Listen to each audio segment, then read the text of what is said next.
Ever wonder why you act differently online? Maybe you've noticed it, how you post bolder comments, say things you'd never voice aloud, or feel strangely free in a forum full of strangers. Behind the keyboard, something shifts. It's not just you. It's all of us. Online anonymity isn't just about hiding your name, it reshapes your mind, loosens your filters, and sometimes, even reveals a version of yourself you didn't know existed. Anonymity online isn't just a tech feature, it's a psychological phenomenon. When you remove identity, your behavior doesn't just change, it transforms. This journey into the digital mindscape explores how hiding behind a screen alters everything from empathy to impulse. Picture yourself late at night, screen glowing faintly in a dark room, your name nowhere in sight. You're floating through comment threads, whispering truths you've never dared say aloud. No one's watching. Or so it feels. That glow? It's not just light, it's a kind of mask. A portal into a freer, murkier you. You probably won't know this, but the moment you log in without a name, your brain flickers into a slightly different state. The prefrontal cortex, the bit that keeps your social behavior in check, quiets down just a notch. You become less inhibited, a little braver, sometimes a little crueler. Before you settle in, feel free to like the video if it brought you a little peace, and if you'd like to join us again, we'd love to have you back. Subscribe when you're ready. No pressure, just rest. What does rain make you remember? Share something if you feel like it. Let's slowly drift into tonight's quiet moments together. It starts with the simple act of concealing your name. A blank avatar. A username like Moonwatcher67 or Idquiambird. With just that, you've stepped behind a digital curtain, and your brain takes note. Stripped of identity, your sense of accountability wobbles. You feel untethered, looser, and for many, safer. This is what psychologists call de-individuation. In a famous 1976 study, researchers at Stanford dressed some participants in nurse uniforms and others in hoods that concealed their identities. The hooded ones administered harsher shocks in a simulated punishment task. The takeaway? When people lose their sense of identity, they often shed moral restraint. You, in your hoodie at 2 a.m., sipping a reheated coffee and browsing Reddit, aren't administering shocks, but the same principle applies. Anonymous, you're free from judgment, from reputation, even from memory. No one will remember what you said. Not even you, sometimes. Here's something interesting. Brain scans show that when people behave anonymously, the reward systems in their brains light up differently. The dopamine reward loop becomes slightly more reactive. You don't just say what you want, you enjoy the freedom more than expected. It's thrilling, almost addictive. But the freedom goes both ways. Some people become more helpful, more honest. Others become vicious. The internet is full of ghostly kindness and invisible cruelty. One anonymous user donates to a stranger's GoFundMe. Another drops a devastating insult with no remorse. Philosophers have long debated the nature of identity in morality. Is kindness truly kind if no one knows it was you? Can cruelty be justified if you were never really there? Online anonymity pokes at these old questions in strange, modern ways. The strangest part? It's not that you become someone else online. It's that you release someone. A version of you without the friction of social rules. The kind of you that doesn't need to smile politely or wait their turn to speak. An odd but true fact, in some online forums, removing anonymous posting options led to less engagement overall. People didn't just post fewer insults, they stopped posting entirely.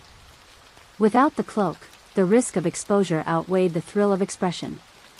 This leads us into a deeper truth. Anonymity isn't just about safety, it's about power. Not the domineering kind, but the quiet power of being unbound. It's the power to express something raw without the fear of blushing later.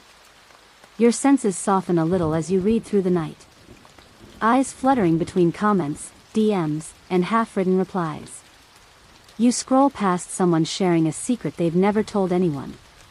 And maybe, just maybe, you feel a twinge. Of empathy. Of connection. Still, you stay silent. Or you type something sharp. Or gentle. Whichever path you take, the mask you wear while doing it makes all the difference. It's easy to think of anonymity as a digital feature. But it's not. It's an emotional tool. A shifting veil between your public self and your private whispers. The password-protected confessional booth of the modern age. And once you slip behind it, you might never quite return the same. Even if you log out, a part of that mask sticks with you. How you spoke, what you shared, what you allowed yourself to become. That shift in energy leads us into something else. What happens next, once that mask slips and you start speaking with a voice that's not entirely filtered anymore? You start typing something you'd never say in real life. Not necessarily cruel, just honest. Too honest. The kind of honesty that catches in your throat when you're face to face with someone. Online, though, it flows like water. That's the disinhibition effect creeping in. It's subtle at first. Maybe you admit you don't like your job. Or that you cried in the bathroom at lunch. Or that you still think about someone who ghosted you 3 years ago. And then, just as easily, you make a joke that's a little too sharp. A reply that cuts deeper than you intended. The screen gives you distance, but it also removes your brakes. This is the online disinhibition effect, a concept coined by psychologist John Suler. He identified 2 kinds, benign disinhibition, the open-hearted kind, and toxic disinhibition, the other one. Both bloom when anonymity takes root. When you're anonymous, you're not held to the same standards. There's no eye contact, no awkward pause, no body language to interpret. And without those cues, something unbuttons in your brain. You say what you mean, or maybe what you don't really mean, but kind of want to explore. Studies show people often report feeling relieved after being anonymously rude. They feel lighter, like they've vented something that needed to come out. But that feeling rarely lasts. Guilt has a delayed onset online, like a headache after too much wine. Psychologists believe this disinhibition is tied to a lack of immediate feedback. In real life, you'd see a wince, a tear, a raised eyebrow. But online? Nothing. Just pixels. That absence of reaction tricks your brain into thinking there was no harm done. A fascinating 2011 study asked participants to engage in debates anonymously. Those allowed to conceal their identity were significantly more likely to insult opponents, even when debating light topics like favorite foods or vacation spots. It wasn't rage, it was freedom. The issue has sparked significant intellectual debate. Does anonymity reveal who we really are, or does it create someone artificial? Are we more authentic online, or less human? Some scholars argue that digital disinhibition is closer to a psychological dream state, an unfiltered subconscious bubbling into language. You might find this surprising. In therapy-based chat rooms, patients are more likely to admit shameful feelings when using a pseudonym. But when asked to use real names, even just first names, the rate of vulnerable sharing plummets. There's power in being no one. But there's danger too. Disinhibition means you can speak freely. It also means you can harm freely. Have you ever read a comment so harsh it stuck with you for hours? The kind that was clearly designed to punch, not poke. That's toxic disinhibition at work. When people wear digital masks, they often swing harder. Sometimes without even meaning to. And it's not just cruelty, it's intimacy, too. Think of all the confessions you've read online from strangers. Things they'd never admit under their real name. Desires, fears, secrets, regrets. That's benign disinhibition. A kind of emotional exhibitionism that feels oddly sacred when it's anonymous. Just a quirky detail, one early 2000s forum for sharing dreams had a rule: no usernames, no profiles, no tracking. People flooded it with raw, surreal memories of sleep, heartbreak, and subconscious guilt. It became a kind of digital temple for collective vulnerability. The moment they added login features, participation dropped by over half. You, sitting here, may not realize how often you've been disinhibited online. That time you overshared in a DM. The post you deleted 5 minutes later. The oddly aggressive take on a silly issue. The heartfelt compliment you felt weird giving out loud. Disinhibition doesn't just make you different, it can make you unpredictable. You're operating with fewer checks and balances. And sometimes, you surprise even yourself. Philosophers still argue whether true morality exists without consequences. Is kindness online as meaningful when no one knows you gave it? Is cruelty less cruel when there's no punishment? Anonymity invites those questions, whether we like it or not. And what's more, online disinhibition is contagious. One rude comment invites another. One brave confession opens the floodgates. It's like a psychological mirror, bouncing behavior between faceless profiles until it snowballs. You scroll a little further. Someone's arguing in all caps. Someone else is pouring their heart out about their childhood dog. You're not sure how to feel. Maybe a little bit of both. Disinhibition doesn't just distort, it blends. And here's the thing, that blend often bleeds into your real life. If you're used to speaking without a filter online, it gets easier to do it offline. If you're used to tearing people down in the comments section, your empathy muscle starts to wither. But the reverse is also true. If you've practiced honesty, generosity, kindness, even anonymously, your brain doesn't forget. You're building those patterns, even behind a mask. That disinhibition, that release, sets the stage for something stranger still, how your anonymous self starts becoming an entirely different character, crafted by pixels and emotion and late-night impulses. You look at the things you've posted lately, maybe a tweet under your real name, then a forum comment under an anonymous account. They're wildly different. You feel like both people, somehow. And neither. That's where the split begins. There's something uncanny about it. Your anonymous self gets bolder, more extreme, maybe funnier, darker, needier, or wiser. It's like holding up a funhouse mirror. The image is distorted, but you recognize the shape. Psychologists have a name for this, the true self hypothesis. It suggests that your anonymous behavior may reflect a deeper, more authentic version of you, the part society has trained you to hide. But there's also a competing theory, that the anonymous you is a fantasy, a performance, a sandbox version of yourself without consequences. So which is it? The honest you? Or the masked one? The issue has sparked significant intellectual debate. Some scholars believe anonymity unlocks your most genuine voice. Others argue it's more like psychological cosplay, free, but fabricated. Here's a curious little tidbit. In multiplayer video games, players given total anonymity were more likely to form entirely new personalities, complete with distinct speech patterns and moral codes. Some even reported feeling possessed by their avatar during gameplay. Not spooky possessed. Just different. And that difference can grow over time. The more you interact online under a pseudonym, the more that digital identity calcifies. You start thinking in its tone, responding in its rhythm. There's a name for this too, digital self-schema. It's the idea that your online persona becomes a cognitive frame of reference, a separate mental identity that governs behavior in digital space. So, you're not just pretending. You're becoming. Slowly. Subtly. Scroll by scroll. In a 2015 study on self-disclosure in anonymous forums, researchers found that participants not only shared more personal information, but began to show consistent traits over time: sarcasm, empathy, aggression, eloquence, traits that persisted across unrelated conversations. The character solidified. You might think, but it's still me behind the keyboard. And you're right. But the way you inhabit yourself changes. You emphasize some parts, suppress others. Like curating a playlist that only plays your late-night mood. On early 2000s fanfiction boards, users created sock puppet accounts to comment on their own stories, sometimes criticizing them, sometimes praising them, just to simulate engagement.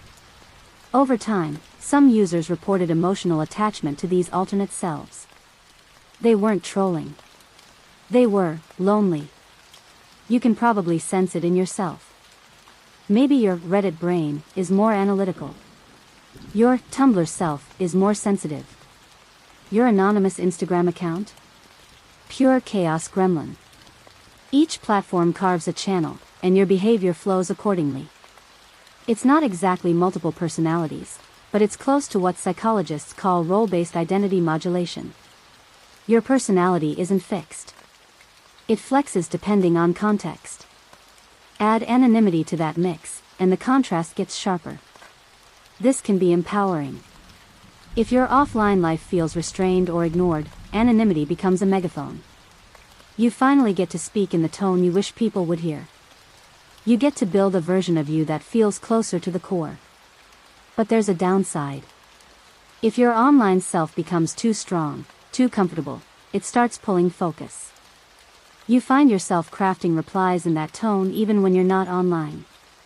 Or feeling oddly exposed when speaking in your real voice. Philosophers still argue whether a person can have multiple selves that are equally real. Is your anonymous personality just a tool, or a sibling self you carry silently? It's not just about the words you use. It's the emotions. Anonymity lets you say, "I hate this," without consequence. "I love you," without fear. "I need help," without shame. But those statements, once expressed, live on in your psyche. They don't vanish when you close the tab.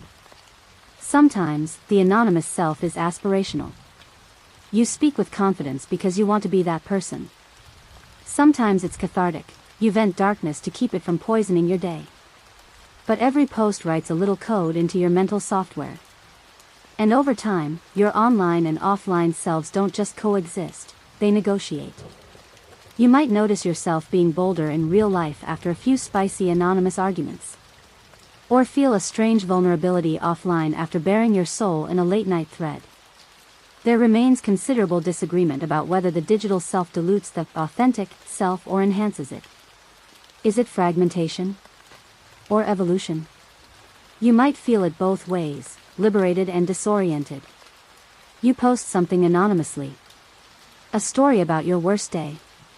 You get empathy. You get support. But you also get silence. Maybe no one replies. And still, you feel seen, by you. Because anonymous doesn't mean imaginary. It just means free. Eventually, though, the way you carry that freedom changes how you approach the world. Your tongue sharpens. Your humor deepens. Your inner voice grows louder. Because you've been rehearsing it. And all of that confidence, all that split self-psychology, it sets you up for something bolder still, the moment anonymity doesn't just let you speak, but gives you the courage to fight. You've got something to say. Something you believe in. Maybe it's defending someone being attacked in the comments. Maybe it's calling out a cruel joke. Maybe it's a hot take about pineapple on pizza. But something in you says, say it. And because no one knows who you are, you do. This is what anonymity does. It gives you keyboard confidence. A boldness that blooms when no one can trace the words back to your real-world identity.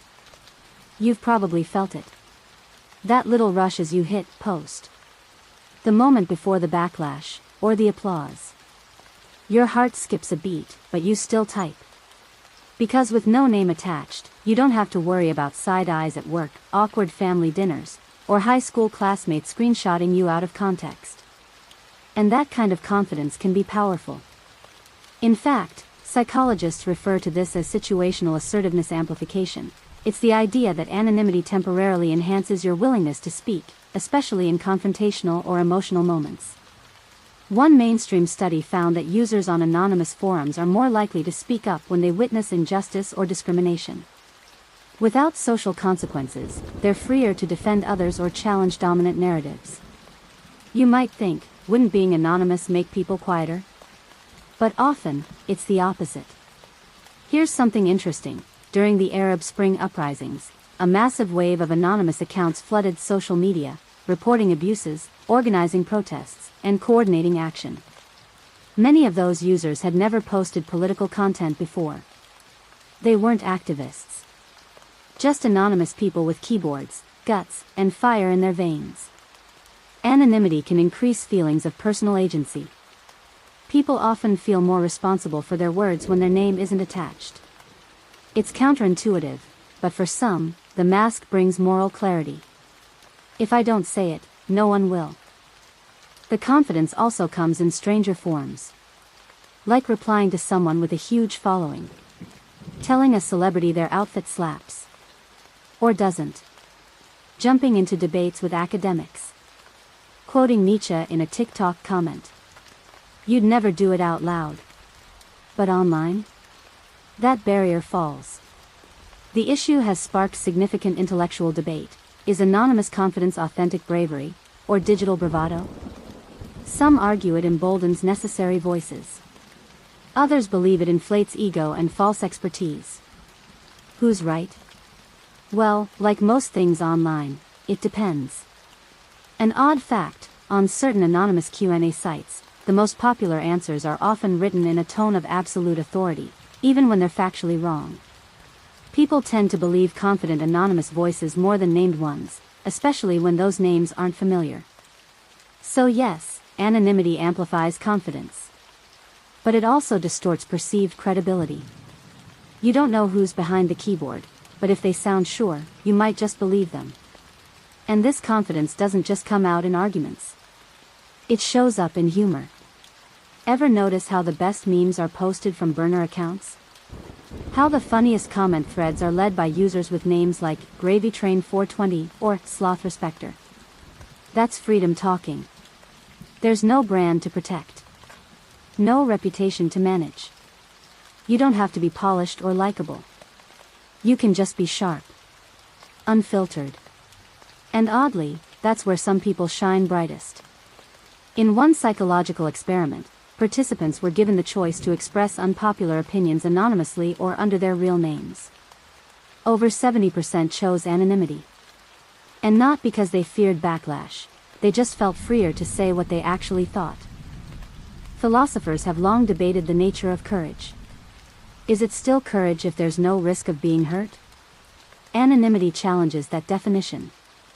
It lets you say bold things with no visible consequence, but the internal risk still exists. You might still feel exposed, judged, or afraid, just in the quiet of your own mind. But the upside? You often say things you'd never have said otherwise. You reach people you'd never meet. You spark conversations that ripple outward. One bold anonymous post can shift a whole comment thread, or inspire someone else to speak. That's the strange alchemy of keyboard confidence. It isn't fake. It's just conditional. It depends on the screen, the moment, the silence around you, and the freedom of not being seen. And it's not always righteous or kind. Sometimes that confidence morphs into arrogance. Sometimes it masks ignorance. And sometimes it ignites entire communities into frenzies of righteousness or rage. That's where we're headed next, the moment confidence stops being individual and becomes collective. Because when a dozen, 100, or 1,000 anonymous users start speaking in chorus, things get louder. Meaner. Stranger. That's the mob. And it's waiting in the comments. It starts with one comment. Then a few replies. Then someone adds a meme, someone else adds a personal insult, and within minutes, a digital mob has formed. You're watching it unfold, maybe you've even participated. It's mesmerizing. And a little terrifying. This is the psychology of online mob mentality.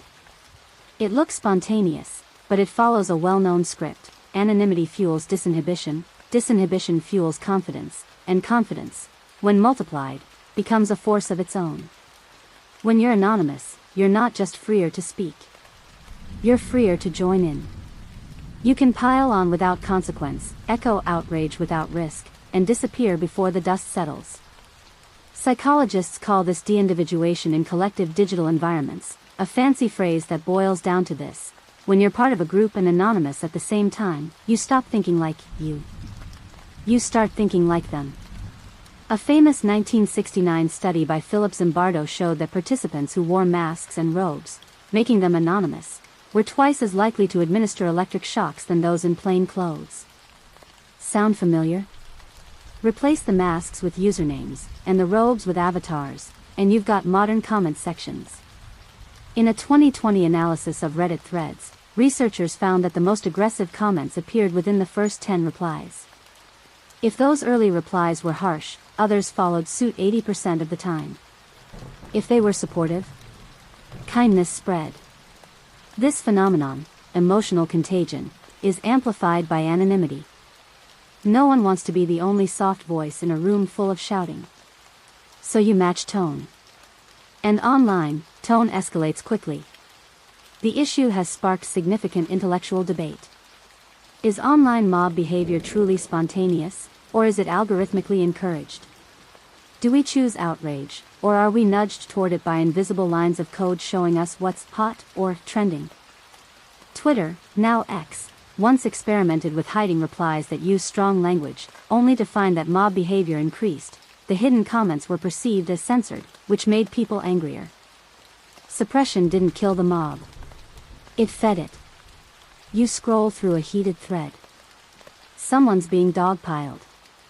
Their original post was tone-deaf, sure, but now the comments are filled with insults, assumptions, and a growing wave of digital pitchforks. You can't tell who started it anymore. It's just noise. And maybe you jump in too. Not because you hate the person, but because it feels like momentum. Like justice. Like being part of something bigger. You type a sharp reply. You get likes. That little dopamine hit. You feel validated. That's the scary part.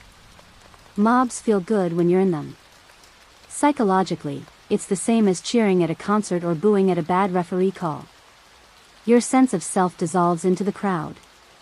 But online, there are no exit doors. No ushers turning the lights back on. Philosophers still argue whether collective rage can be moral. Is 1,000 voices condemning someone righteous, or just easier than thinking alone? Are we holding people accountable, or just getting our anonymous kicks? And here's the paradox. The same anonymity that lets you speak truth to power can also turn you into a background singer in a digital riot.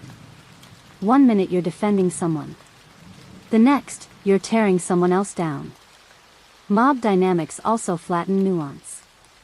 There's no room for context, backstory, or intent. Just likes, retweets, quote tweets, and rage. A person becomes a post. A mistake becomes a meme.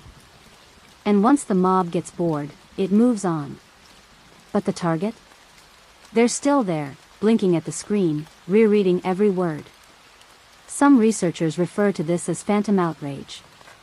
It's the experience of being attacked by people who will never see your apology, never read your response, and never know who you are. They weren't really there for you. They were there for the show. You might find this surprising. People who've been targeted by online mobs often report a sense of unreality, like being punished by ghosts. It's not just fear. It's confusing. Who are these people? Why do they hate me? Will they remember tomorrow? The answers are often, nobody you'll ever meet, because it was easy, and no. Still, the emotional aftermath lingers. Even anonymous aggression leaves psychological bruises. And the people who join the mob? They rarely reflect on it. They log off. The mask goes back on the shelf. And yet, some good can come from anonymous collectivism. Think of petitions that went viral. Anonymous reports that sparked investigations. Hashtags that united thousands of voices around justice. That's the flip side. The hopeful one. But the risk is always there. Confidence becomes arrogance, and justice becomes sport. When no one has to own the consequences, things spiral fast. That shift in collective energy, the thrill of acting in sync, the danger of losing yourself in the crowd, leads us into something quieter, but no less powerful. What happens when you don't join in? When you just sit back, watching from the shadows. You don't comment. You don't like. You don't even click the upvote. You just read. Scroll. Absorb. You're a lurker. And strangely, that silence doesn't mean detachment. You feel things. sometimes deeply. But you choose not to speak. Not because you're indifferent, but because being unseen feels safer. Quieter. Less exposed. This is the psychology of lurking, and it's weirder than it sounds. Most online communities are built on it, on the silent majority that consumes without interacting. For every poster, there are dozens, sometimes thousands, who just watch. Psychologists refer to this behavior as passive participation, but lurking isn't passive at all. Your mind is working overtime, evaluating, comparing, absorbing.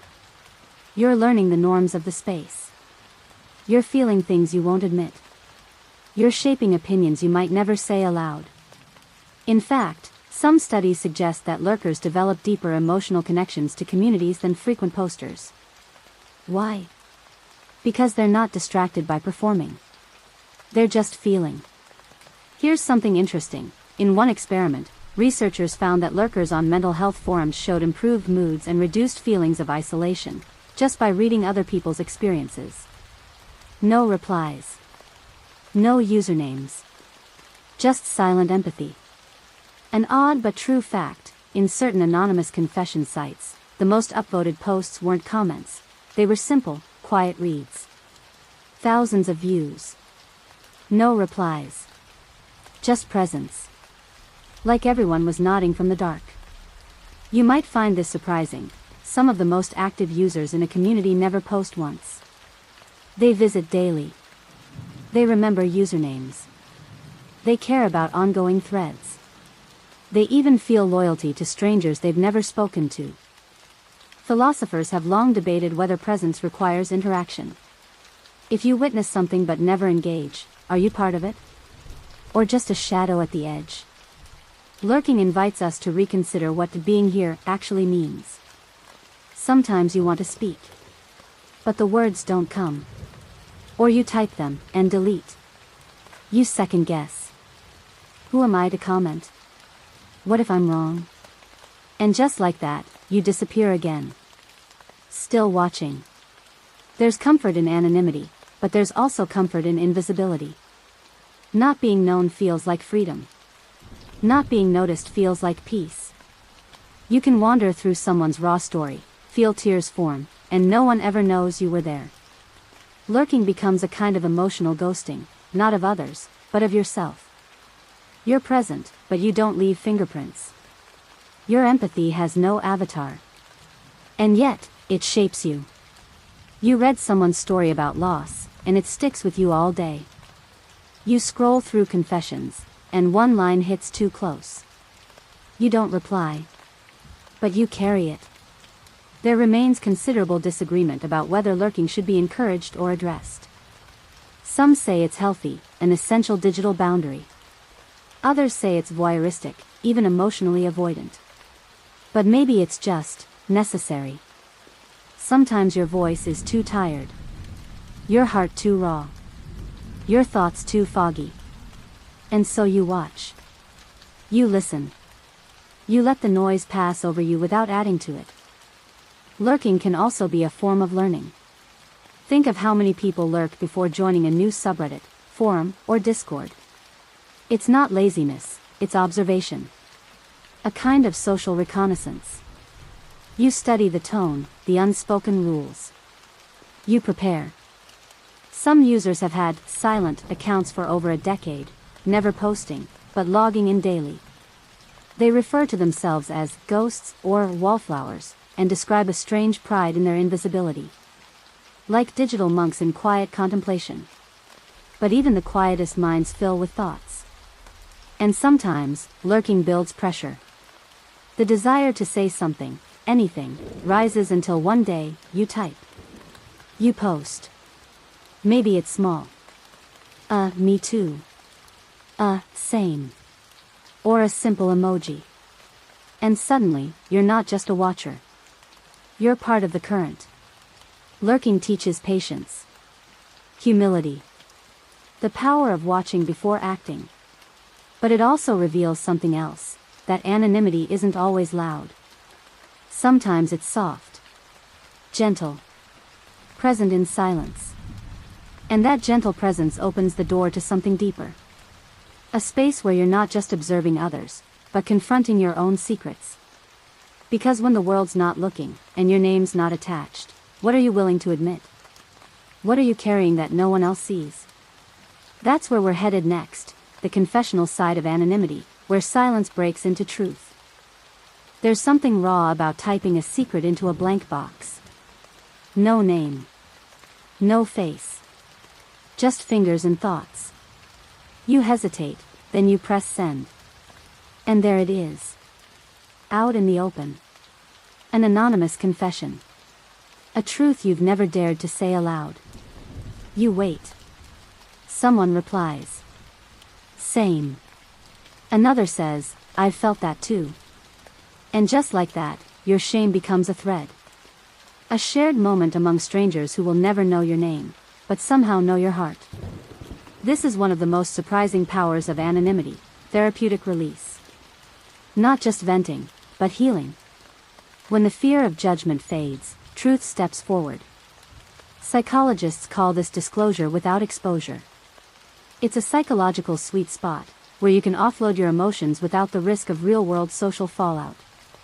A 2014 study on anonymous therapy forums found that people were more honest about trauma, fear, and depression when their usernames were randomized each session. No history. No continuity. Just honesty. A little surprise for you, in some online grief communities, participants are less likely to open up when they use real names. Why?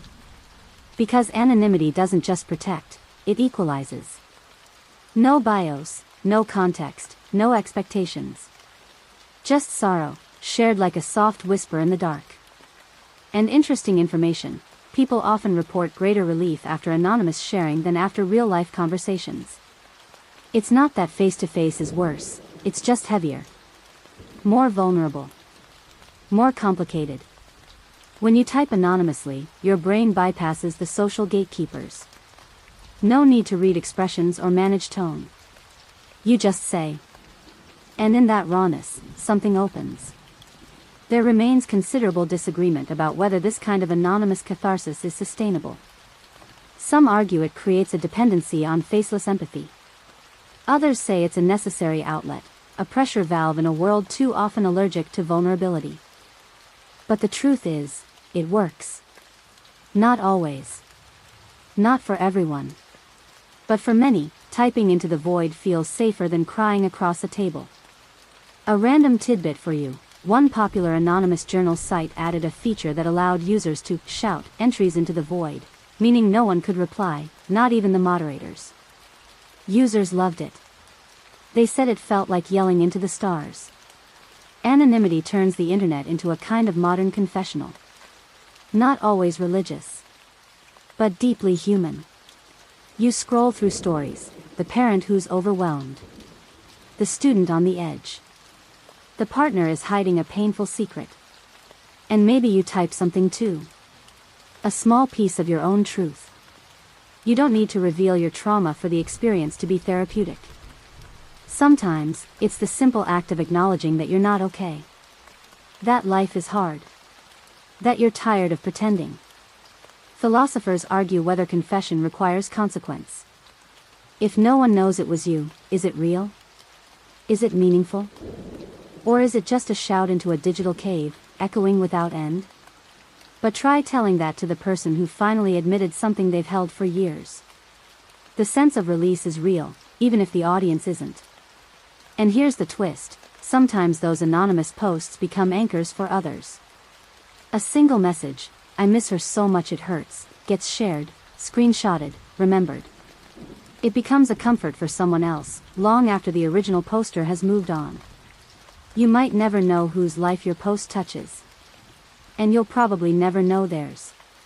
But that doesn't diminish the bond. If anything, it deepens it. Because there's no expectation. No exchange. Just human truth, offered freely. Of course, not every confession leads to healing. Sometimes people post things they can't say out loud for good reason. Anonymity makes space for difficult truths, but also for dangerous ones. That's where moderation becomes a strange sort of therapist, sifting through stories for signs of harm. And sometimes, they reach out. Sometimes they don't. You, as the anonymous user, don't know who's watching. But you hope someone hears. Even if it's just a stranger 3 time zones away, reading your words before bed. There's something beautiful, and a little haunting, about that. A digital constellation of pain and hope, flickering quietly between people who will never meet. And once you've shared like that, once you've felt the relief of anonymous honesty, you start to see the internet differently. Not just as noise or distraction, but as a place of witnessing. You read others' posts more softly. You listen more closely. Because you remember how it felt to be that vulnerable. Even behind a screen. Especially behind a screen. And from that point, a strange thing happens. You start questioning not just what you're willing to share, but what you're willing to do. If no one knows it's you, where do your ethics go? That's the next layer, the slippery slope from healing into grayness. From confession into confusion. When the mask lets you tell the truth, can it also tempt you to cross a line? You've told your truth. You felt that brief, trembling relief of sharing something raw. But now the mask stays on. And you start to wonder, what else can you get away with? What happens when no one knows it's you, and you stop trying to be good? This is where anonymity starts playing a double game. Because while it can be a balm for the soul, it can also blur the moral lines. Not in a cartoon villain kind of way. More like a quiet drift. One small decision at a time. You say something a little rude. Then a little more. You click send on a reply that's funnier than it is fair. You post a half-truth. You fudge a detail in your story. You cut corners. It doesn't feel wrong. It feels neutral. Abstract. Psychologists refer to this as moral disengagement under identity concealment. That's a fancy way of saying, when you're hidden, your ethics don't vanish, but they do get quieter. You're not lying awake at night plotting evil. You're just letting yourself off the hook.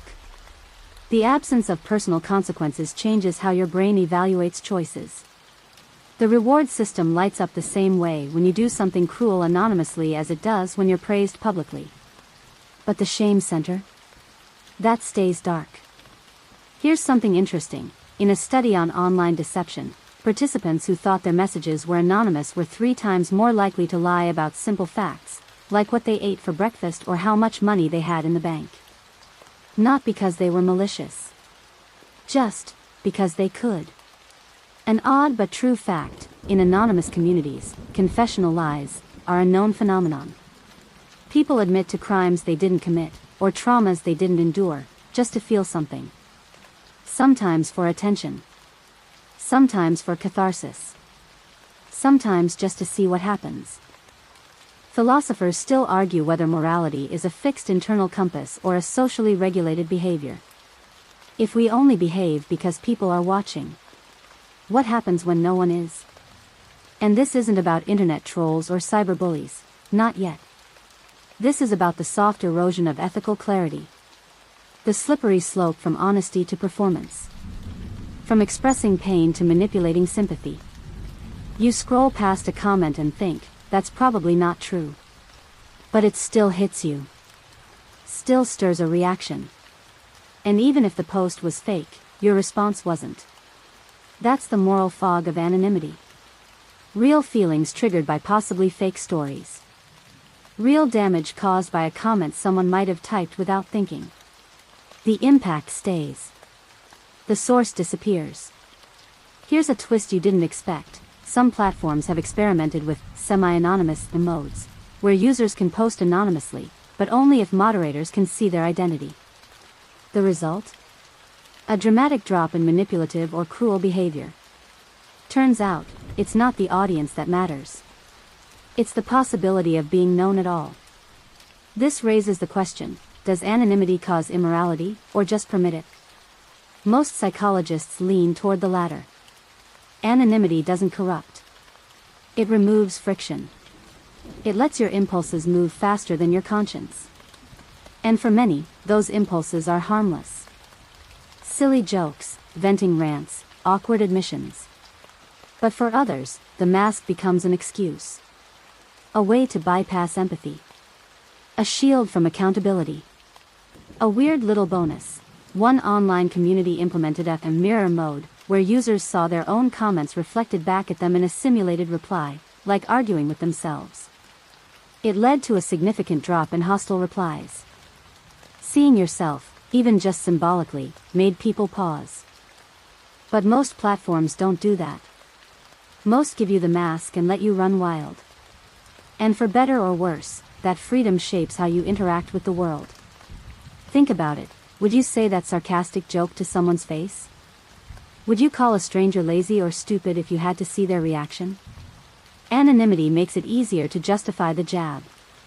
Philosophers have long debated whether self-deception is the most dangerous form of lying. Not the lies we tell others, but the ones we tell ourselves to feel okay with what we've done. And the internet, in its infinite anonymity, makes those lies easier to believe. It was just a joke. No one got hurt. They deserved it. It's not my real account anyway. But moral fog isn't always deliberate. Sometimes it's exhaustion. You're tired, you've had a long day, and some part of you just wants to poke the world and see what shakes. You make a post that's more cynical than usual. You reply with snark instead of sympathy. You exaggerate your story a little more than last time. It's nothing, right? Until suddenly, it's something. The longer you wear the mask, the easier it is to forget you're wearing it. And slowly, the anonymous you becomes more comfortable, more confident, more detached. And if you're not careful, that detachment opens a door to something deeper. Stranger. The version of you who doesn't just cross a line now and then, but who invents entire personas to explore the limits of what's allowed. Because anonymity doesn't just let you hide. It lets you become. And next, we're stepping into the curious world of digital alter egos, where avatars lie, fantasies grow, and your second self starts feeling real. You create a new account. Maybe it's for privacy. Maybe it's just for fun. A different username. A different tone. A different version of you. And just like that, you've stepped into digital roleplay, though you might not call it that. It doesn't feel like acting. It feels like freedom. You're not faking. You're just shifting. Stretching. Trying something on. This is where anonymity becomes something deeper than a mask. It becomes a portal. A passage into other selves, shaped not by your real-world life, but by curiosity, fantasy, or need. Psychologists refer to this as produce effect dynamics. Named after the Greek god who could change his form, it's the idea that your digital identity doesn't just reflect who you are, it shapes who you become. This might grab your attention. In virtual reality experiments, people who were given taller avatars negotiated more aggressively. People given attractive avatars acted more confidently. And people given monster avatars behaved more antisocially. The body changed. So did the brain. Even in text-based spaces, your username and tone start bending your personality. The sassier the name, the sassier the posts. The more sensitive the bio, the gentler the replies. An identity doesn't need a face to change your behavior. Just a little separation. You might find this surprising. Some users juggle entire ecosystems of anonymous personas. On fan sites. On confession boards. On anonymous apps. One for advice. One for venting. One for being reckless. Each personality nested neatly in its own little corner of the internet. And no, it's not pathological. Most people know it's pretend. But the emotional impact is real. You post as someone brave, and you feel braver. You write a compassionate reply, and you feel closer to kindness, even if it's coming from a character you invented. An odd but true fact, in early online RPG forums, users would sometimes roleplay therapy sessions between their fictional characters. Over time, researchers noticed that the fictional breakthroughs often mirrored the player's real emotions, accidentally therapeutic. Philosophers have long debated the nature of identity performance. Is the self a stable thing, or just a story we keep rewriting? If your digital avatar makes you more you, is it still a lie? This is especially visible in communities that encourage pseudonyms with personality. Think of Twitter alter egos, meme accounts, anonymous, advice mom accounts. These are personas, yes, but often rooted in something real. Roleplay doesn't always mean fantasy. Sometimes it means amplification. The confident side you never show. The dark humor you usually hide. The tenderness you're scared to offer. Anonymity gives those pieces room to breathe. But it also raises strange questions. If you build a persona around kindness, is that less valuable than being kind under your real name? If your most honest words come from a character you made up, do they still count as yours? There remains considerable disagreement about how these personas affect long-term identity. Some psychologists believe they help people explore and integrate different aspects of the self. Others worry they fragment the psyche, creating role confusion. The truth probably lives in the middle. You're not fracturing. You're rehearsing. Playing. Testing emotional ranges. Some people journal. Some people perform.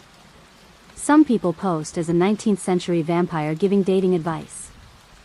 And in a way, we've always done this.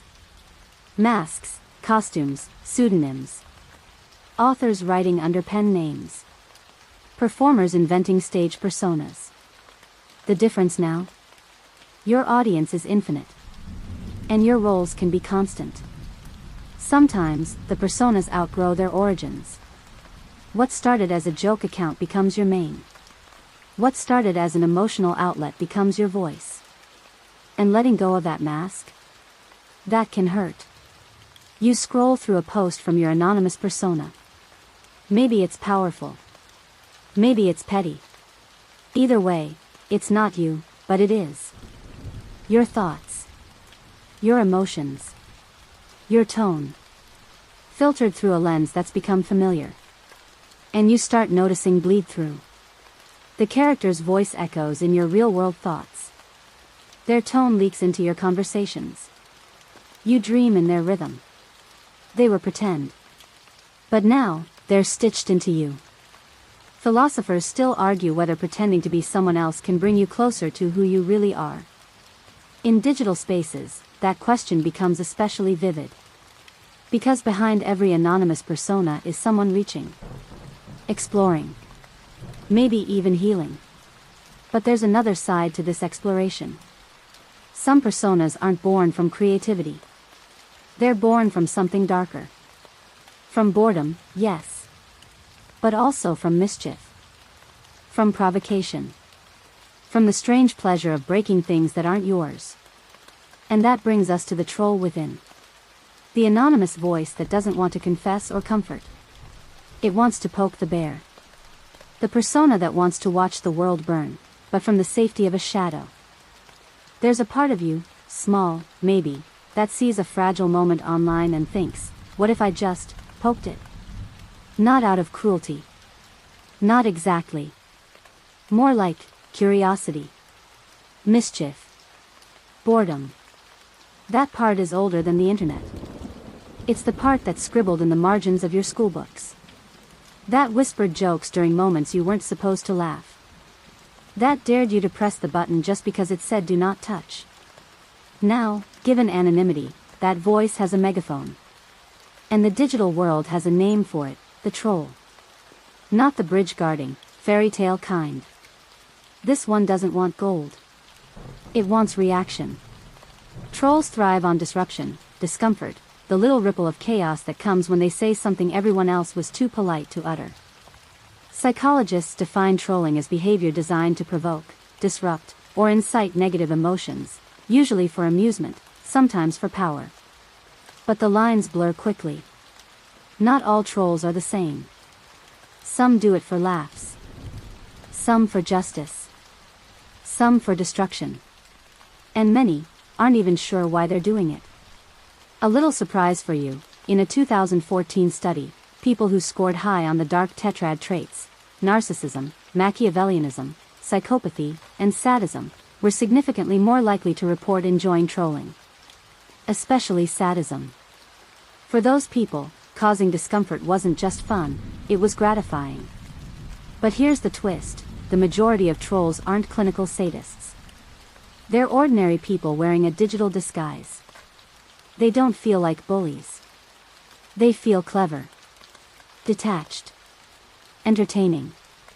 There remains considerable disagreement about how trolling should be handled. Some say ignore them, don't feed the troll.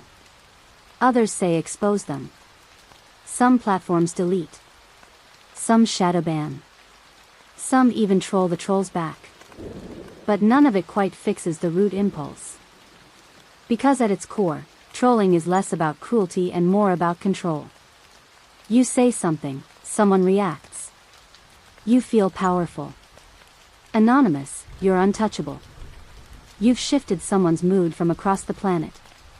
That's no small thing.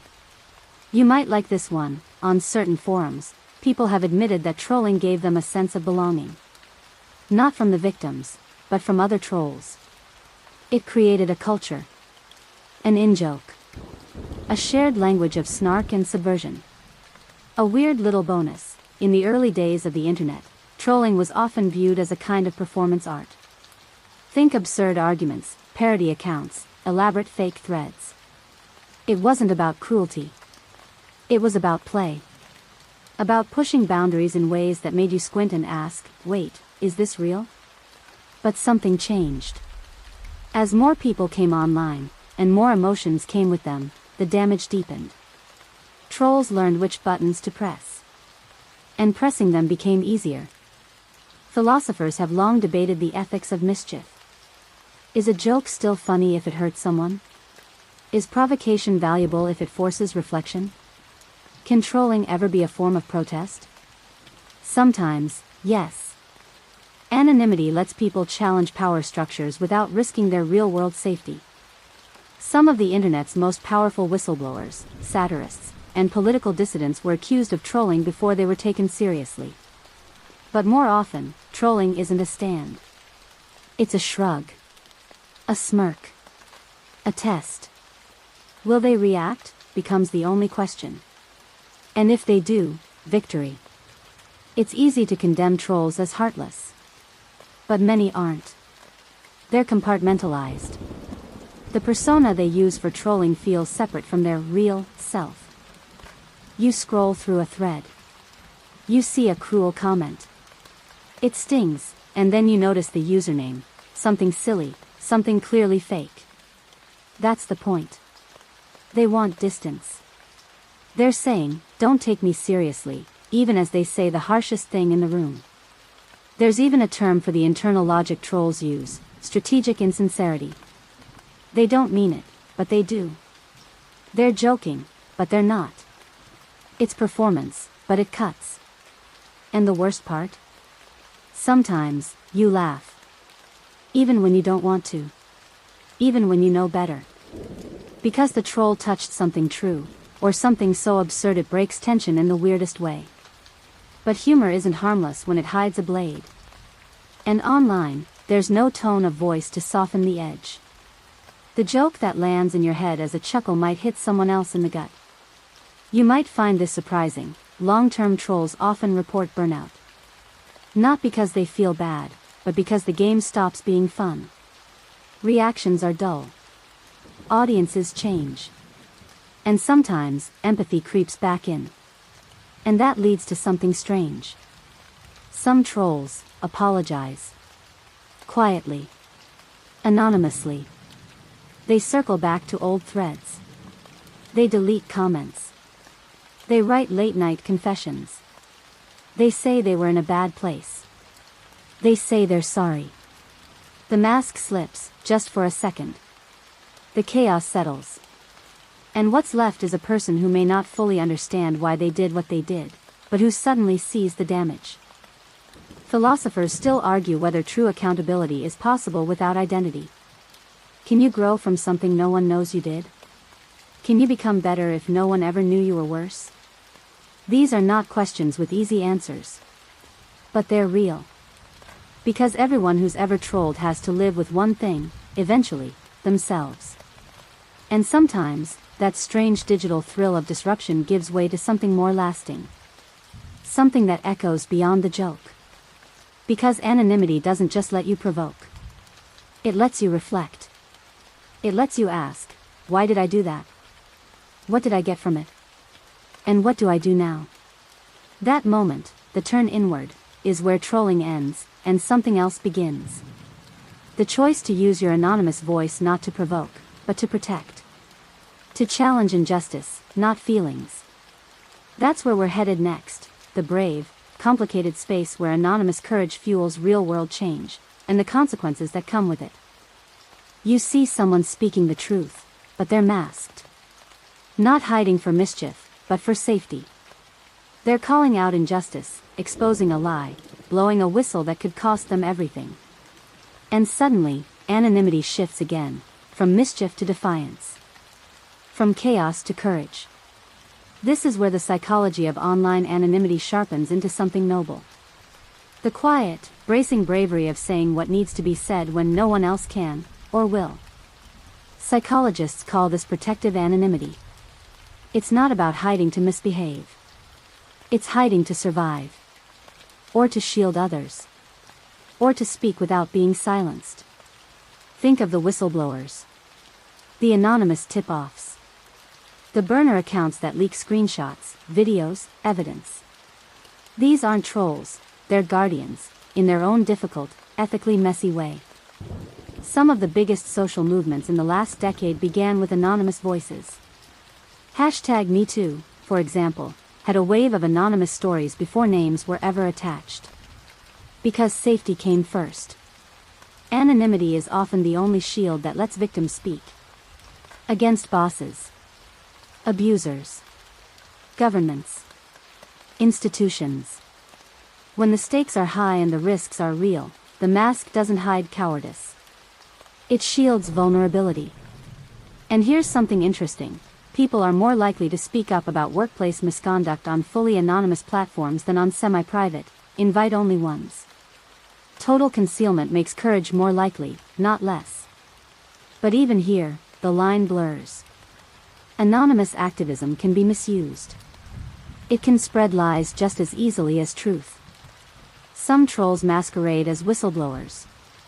Some whistleblowers get branded as trolls. And the internet, ever hungry for drama, rarely waits to sort out the difference. The issue has sparked significant intellectual debate. Can justice thrive in anonymity, or does it require transparency to be meaningful? Philosophers wrestle with this constantly. If someone does good but refuses to be known, can they be trusted? Yet anonymity is often the only way truth survives. Especially in spaces where power punishes honesty. In authoritarian countries, encrypted anonymous apps like Signal and Mastodon saw spikes in downloads not after major arrests, but after rumors of surveillance. The fear of being watched was enough to drive people into digital hiding. But even when it's not life or death, anonymous courage has weight. Think of the moderators who quietly remove hate speech. The throwaway, Reddit accounts that post mental health resources under intense threads. The random Twitter user who, from behind a frog avatar, stops a lie from going viral. It's not always dramatic. Sometimes, it's just someone gently typing, "Hey, this isn't true. Here's the source." No applause. No credit. Just quiet integrity. Philosophers have long debated the nature of heroism. Is it still heroic if no one knows? Is a sacrifice real if it never earns you praise? Online, those questions take on strange new textures. Because there's something beautifully lonely about anonymous courage. You stand for something, knowing no one will remember you. You use your voice not to gain, but to give. And yet, the cost is real. Some anonymous truth-tellers get unmasked. Doxed, as the internet calls it. Their identities leaked. Their lives upended. Jobs lost. Safety compromised. Anonymity was their lifeline, until it wasn't. The fear of exposure becomes a second skin. You post with one hand on the panic button. You imagine the worst, someone connecting the dots, finding your IP, knocking at your door. And it happens more often than you think. A single careless comment. A reused username. A friend with loose lips. Suddenly, the mask cracks. And the consequences crash in.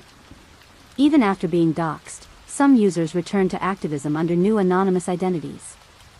They feel the fear, but they return anyway. Not because they crave drama, but because the truth still needs telling. But what happens when you're not exposed, just exhausted? The courage it takes to speak anonymously, day after day, can wear you down. Burnout in digital activists is alarmingly common. The facelessness that once felt freeing starts to feel isolating. Because no one thanks the anonymous. No one checks in. You do the work, and then you vanish. Sometimes into a second account. Sometimes into silence.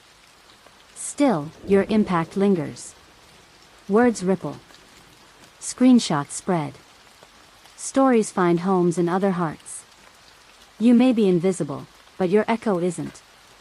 And this raises one more uncomfortable truth. Sometimes, people only listen when you're anonymous. Not because you're untrustworthy, but because you're unfiltered. Raw. Not selling anything. Not angling for fame. Just speaking. That's what makes anonymous courage so powerful, and so fragile. It relies on trust without identity. Truth without proof. Morality without reward. And over time, that kind of anonymous strength changes you. It hardens something inside you, but softens other parts. You become more aware of injustice. More sensitive to silence. But also, more haunted. Because once you've spoken out, it's hard to return to normal. You carry the weight of what you revealed, even if no one knows it was you. And sometimes, that silence becomes heavier than the truth itself. That's where we go next. To the fallout. The reckoning. The moment when anonymity shatters, not from outside, but from within. When you get found out. When the mask slips. When you accidentally become visible. And everything changes. You didn't mean to. Maybe you reused an email. Left a clue in your writing style. Forgot to cover your tracks on that one old post. And then it happens. Someone connects the dots. The mask slips. And suddenly, you're not anonymous anymore. Exposure online doesn't always come with a dramatic bang. Sometimes it's just a quiet click, someone realizing your anonymous profile sounds a little too familiar. Other times, it's a full-on public outing, your name trending, your private post screenshotted, your world flipped upside down. The psychology of exposure, especially after long-term anonymity, is like a cold plunge. The moment you're seen, your brain enters threat mode. Cortisol spikes. Your stomach drops. You scroll your own comments, heart pounding, wondering, what did I say? Who saw what? What now? Psychologists call this identity collapse. It's the sudden merging of digital personas and real-world identity, often unplanned and deeply disorienting. You were one person online. Brave. Sarcastic. Honest. Raw. But now, everyone sees that side, and maybe it's not the one you show at work. Or with family. Or to friends.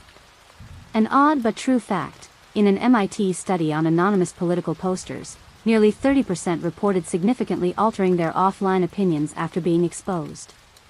Not because they changed their beliefs, but because the fear of being judged grew louder than the belief itself. Exposure doesn't just affect you. It ripples outward. People who followed you, interacted with you, trusted you anonymously, now feel vulnerable, too. If you found out, what about them?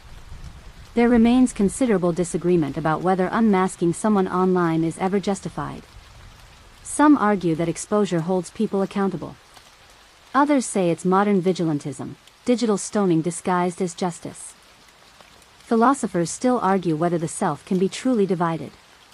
Can your anonymous posts be held against your real self if they came from a different voice?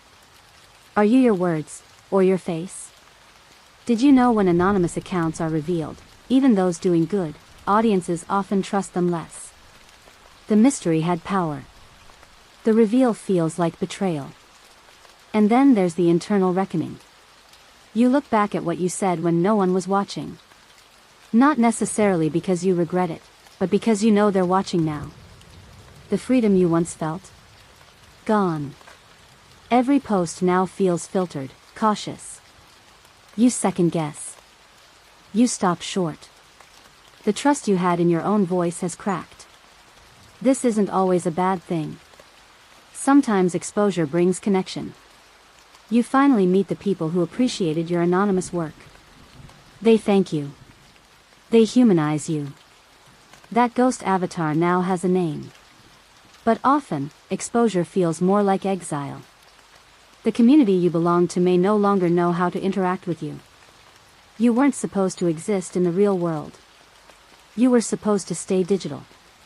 Detached. Comfortably fictional. This may catch you off guard. In one fandom community, a popular anonymous fanfic author was outed, and followers stopped engaging, not out of spite, but because the magic was gone. The mask had made their words feel universal. The face made them feel personal, and therefore, a little less safe. You scroll through your old posts. They feel like echoes. Versions of you written in the dark, never meant for daylight. You wonder what people think now. What they assume. What they judge. And here's the uncomfortable truth: even if your posts were kind, thoughtful, helpful, the exposure still stings. Because it wasn't about hiding shame. It was about freedom. Now, that freedom is compromised. You can't put the mask back on. Not really. Even if you start a new account, somewhere in the back of your mind is the knowledge, it could happen again.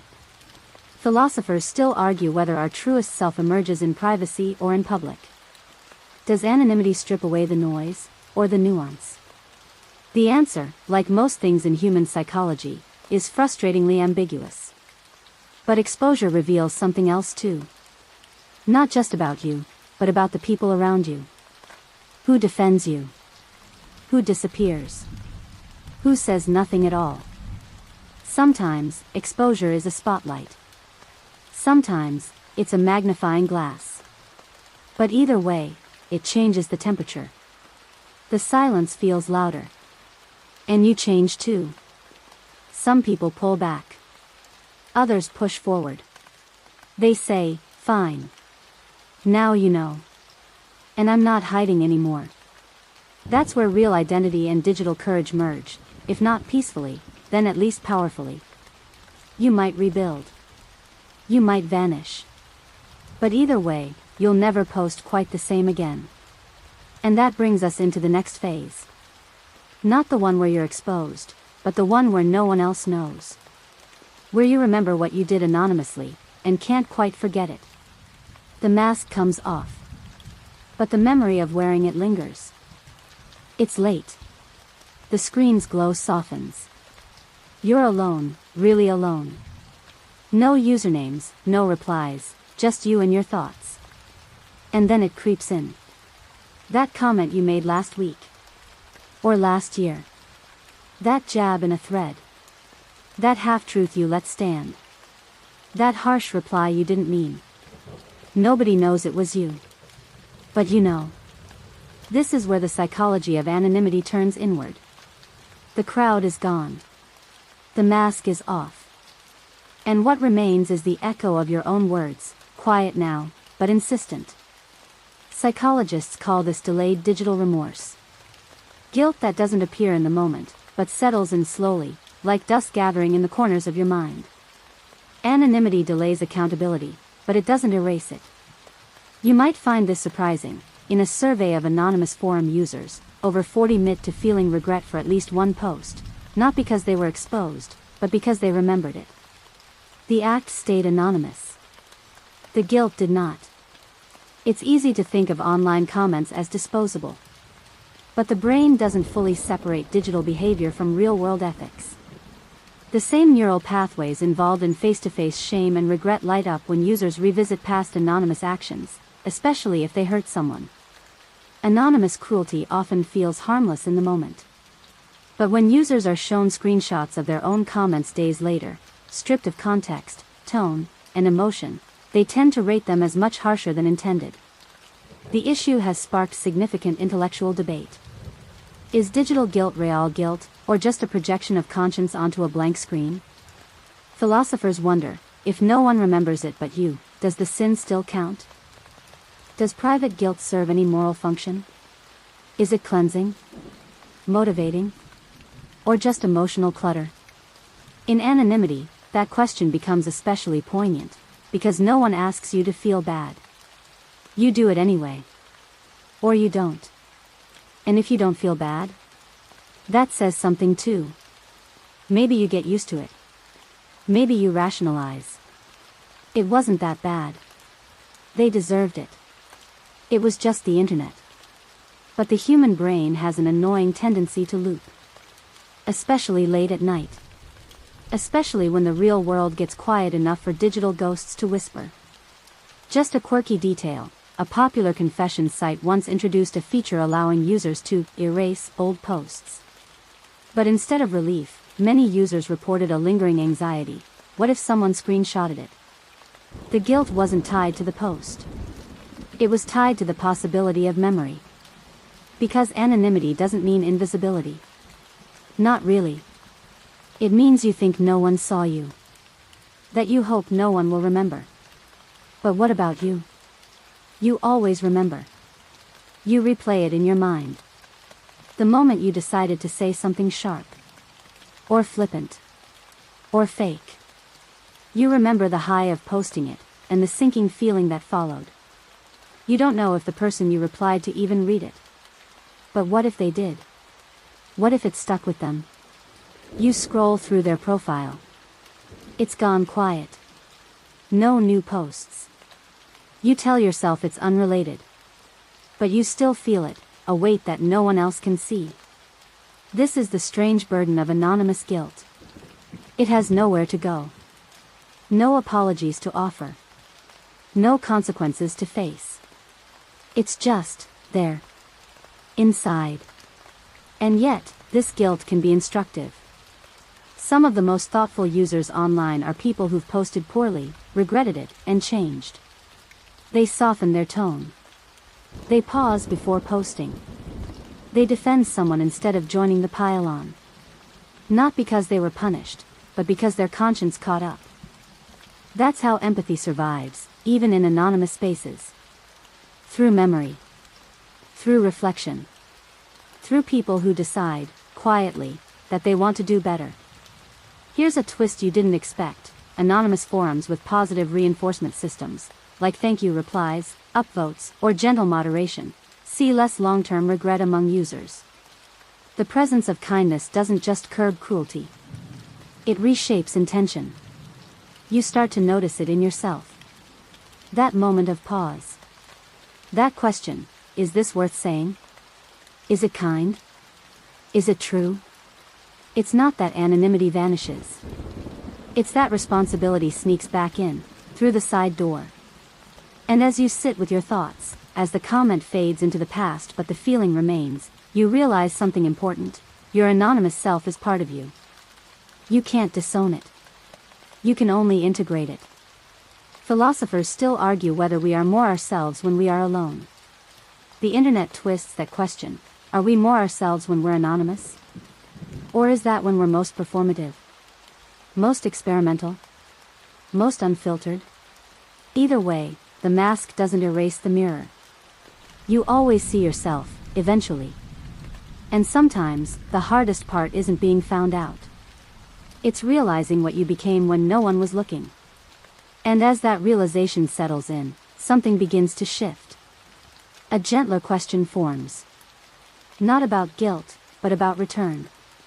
How do you log out of the mask? Not just click the button, but let it go. That's where we're headed next. To the final threshold. The slow, Sleepy fade where anonymity dissolves, and something softer takes its place. You sit back from the keyboard. Maybe you haven't typed anything. Maybe you've said too much.